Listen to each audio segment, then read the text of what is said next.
সুপ্রিয় শিক্ষার্থীবৃন্দ, আলোচনা করব ন্যারেশন নিয়ে। ডিরেক্ট ন্যারেশন থেকে ইনডিরেক্ট ন্যারেশন করতে গেলে আমাদের কি কি বিষয়গুলো পরিবর্তন করতে হবে।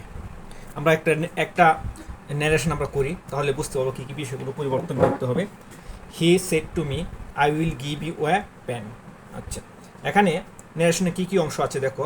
ডিরেক্ট ন্যারেশনে এটা হচ্ছে রিপোর্টিং ভার্বের সাবজেক্ট, এটা হচ্ছে রিপোর্টিং ভার্বের ভার্ব, আর এটা হচ্ছে রিপোর্টিং ভার্বের অবজেক্ট, আর এটাকে বলা হয় রিপোর্টেড স্পিচ।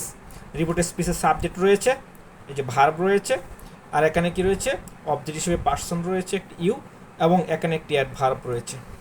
তাহলে এখানে সবগুলো বিষয় এই এখানে ভিতরে যেগুলো থাকবে এগুলোর প্রত্যেকটা বিষয় কিন্তু পরিবর্তন হবে। তাহলে কি কি বিষয় পরিবর্তন করতে হবে লক্ষ্য করো, আমরা একটা করি তাহলে বুঝতে পারবা। হি সেড টু মি, তাহলে হি সেড টু মি অথবা হি টোল্ড মি দিলেও হবে। হি সেড টু মি, এখানে এই কমার পরিবর্তন করতে হবে, কমার পরিবর্তন করে দ্যাট দিতে হবে। তারপরে আই পরিবর্তন হবে, হয়ে হি হয়ে যাবে। কেন হবে আমি বুঝাচ্ছি। উইলটা উড হয়ে যাবে, ইউটা হয়ে যাবে মি, এ পেন। টুমোটা কি হলো, the following day, the following day. তাহলে কি কি বিষয় পরিবর্তন হয়েছে লক্ষ্য করো। এখানে কি হলো, দ্যাট আসলো নতুন। এখানে সাবজেক্ট পরিবর্তন হয়েছে, এখানে উইল ছিল কি হয়েছে, উড হয়েছে। এখানে কি আছে, টুমোরো ছিল, হয়েছে কি দ্য ফলোয়িং ডে। তাহলে কি কি পরিবর্তন হলো, কমার পরিবর্তন হইল, সাবজেক্টের পরিবর্তন হইল, টেন্সের পরিবর্তন হইল, পার্সনের পরিবর্তন হইল, এবং এটা অ্যাডভার্বের পরিবর্তন হইল। তাহলে একটা ন্যারেশন করতে গেলে কি কি পরিবর্তন হয়, সাবজেক্টের প্রথমে যে পরিবর্তনটা করতে হবে এটা কি কমার পরিবর্তন, পরে কি পার্সনের পরিবর্তন, তারপরে কি টেন্সের পরিবর্তন, তারপরে কি অ্যাডভার্বের পরিবর্তন। তাহলে ন্যারেশন করতে গেলে কয়টা বিষয় লাগবে, কি কি বিষয় দেখো। এক নম্বর যেটা আমাদের প্রথমে পরিবর্তন, এটা কি কমার পরিবর্তন, কমার পরিবর্তন এক। দুই নম্বর যেটা লাগবে পার্সনের পরিবর্তন।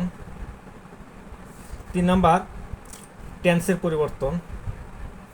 চার নম্বর অ্যাডভার্বের পরিবর্তন, যদি অ্যাডভার্ব থাকে তাহলে অ্যাডভার্বের পরিবর্তন। আর এটা হচ্ছে 6 নম্বর, এটা হচ্ছে এটা কমার পরিবর্তন। কমাটা এক এক সেন্টেন্সের জন্য এক এক রকম। দুই অ্যাসারেটিভ সেন্টেন্স থাকে তাহলে একরকম, ইন্টারোগেটিভ থাকলে একরকম, ইম্পারেটিভ থাকলে একরকম। সেটা আমরা যখন সেন্টেন্স অনুসারে ন্যারেশন পড়াবো তখন বুঝতে পারবো। তাহলে এই 4টা বিষয় যদি তুমি পারো তাহলে ন্যারেশন পারবে। তাহলে আমি আজকে একটা বিষয় আলোচনা করব, সেটা পার্সনের পরিবর্তন, ভেরি ইম্পর্টেন্ট। আমি কমার পরিবর্তনটা পরে পড়াবো, আজকে পার্সনের পরিবর্তনটা আমি ক্লিয়ার করে দেবো। দেখো, যদি তুমি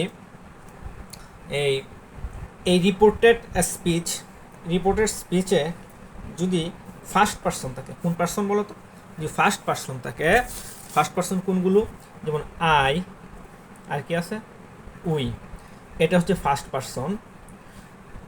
যদি ফার্স্ট পার্সন থাকে তাহলে এই যে এখানে যদি ফার্স্ট পার্সন থাকে বা যে কোনো জায়গায় যদি ফার্স্ট পার্সন থাকে, এই ফার্স্ট পার্সনটা রিপোর্টিং ভার্বের সাবজেক্ট অনুসারে পরিবর্তন হবে, অনুসারে সাবজেক্ট অনুসারে হবে।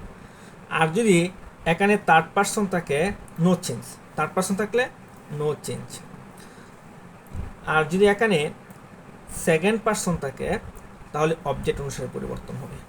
তাহলে কি বিষয়টা হচ্ছে, যদি ফার্স্ট পার্সন থাকে তাহলে কি হবে, তাহলে সাবজেক্ট অনুসারে পরিবর্তন হবে। আর যদি সেকেন্ড পার্সন থাকে তাহলে অবজেক্ট অনুসারে পরিবর্তন হবে। আর যদি থার্ড পার্সন থাকে তাহলে কি নো চেঞ্জ, কোনো পরিবর্তন হবে না। এই 3টা বিষয় লক্ষ্য করলেই হয়ে যাবে। তাহলে বিষয়টা কি, এখানে যদি ফার্স্ট পার্সন থাকে, অর্থাৎ এখানে যদি ফার্স্ট পার্সন থাকে, যেটা রিপোর্টেড স্পিচ, তাহলে কি হবে, এই রিপোর্টেড স্পিচ ফার্স্ট পার্সন থাকলে এই সাবজেক্ট এখানে রিপোর্টিং ভার্বের সাবজেক্ট অনুসারে পরিবর্তন হবে। যদি সেকেন্ড পার্সন থাকে তো রিপোর্টিং ভার্বের অবজেক্ট অনুসারে পরিবর্তন হবে, যেখানে এরকম পরিবর্তন হয়েছে লক্ষ্য করো। আর যদি এখানে থার্ড পার্সন থাকে তাহলে কোনো পরিবর্তন হবে না। যেমন যদি এখানে হি থাকে তাহলে হি হবে, এখানে যদি হিম থাকতো তাহলে হিমই হয়তো, কোনো পরিবর্তন হইতো না। আমি কয়েকটা এক্সাম্পল দিলে বিষয়টা ক্লিয়ার হবে, না হলে ক্লিয়ার হবে না। দেখো কিছু এক্সাম্পল আমি এখানে রেখেছি। এই যে দেখো প্রথম 1 নম্বর এক্সাম্পল লক্ষ্য করো, he said to me I will give you a pen. তাহলে এখানে কি কি পার্সন আছে? ফার্স্ট পার্সন আছে, একই সেকেন্ড পার্সন। তাহলে ফার্স্ট পার্সন থাকলে এই এখানে সাবজেক্ট অনুসারে পরিবর্তন হবে। তো সাবজেক্ট কি আছে? হি। এখানে কি আছে? আই। তাহলে এখানে কি হয়ে যাবে? এখানে কিন্তু হি হয়ে যাবে। আচ্ছা, এখানে আছে কি? মি। এখানে আছে কি? ইউ। ইউটা কি হয়ে যাবে? মি হয়ে যাবে, কারণ এই অবজেক্ট কি করবে?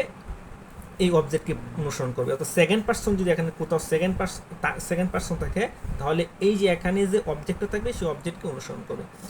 এই কারণে এটা কি হয়ে গেছে? মি হয়ে গেছে। আচ্ছা, 2 নম্বর এক্সাম্পল লক্ষ্য করো, he said to me you are good boy. তাহলে এখানে এটা কিউটা কি বলতো? এটা হচ্ছে সেকেন্ড পার্সন। কাকে অনুসরণ করবে? মিকে অনুসরণ করবে। তাহলে এখানে অনেকে বলতে পারো যে স্যার এখানে মি আছে, তাহলে এখানে তো মি হওয়ার কথা। একটা বিষয় লক্ষণীয়, এখানে যা থাকবে, এখানে যে থাকবে সে যাকে অনুসরণ করবে তাকে এই ফর্মে নিয়ে আসবে।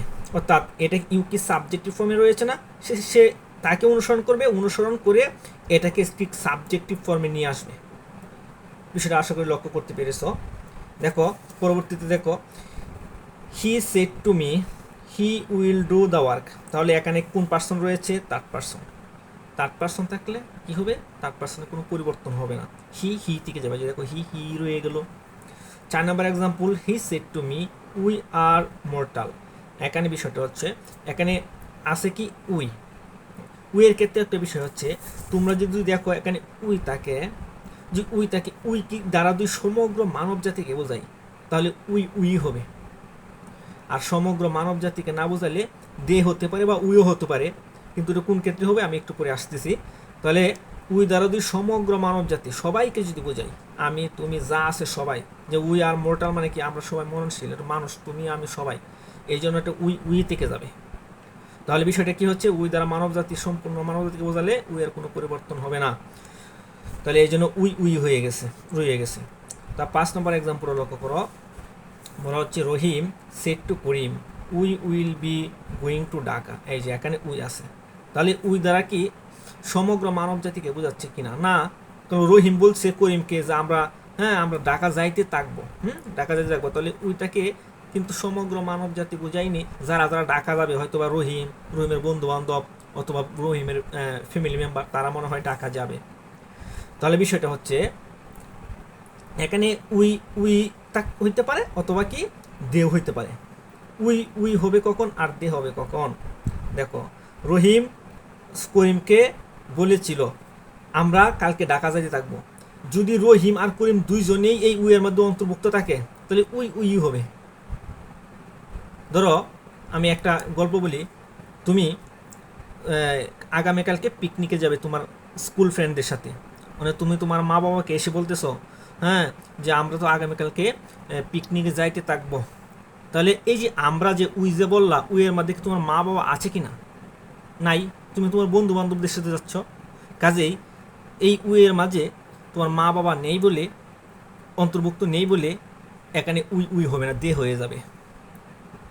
আর যদি এখানে রহিম করিম মনে করো দুজন বন্ধু, তারা দুজন আগামীকালকে ঢাকা যেতে থাকবে, এই কারণে এখানে উই রয়ে গেছে। রহিম আর করিম দুইজনই কালকে ঢাকা যাইতে থাকবে।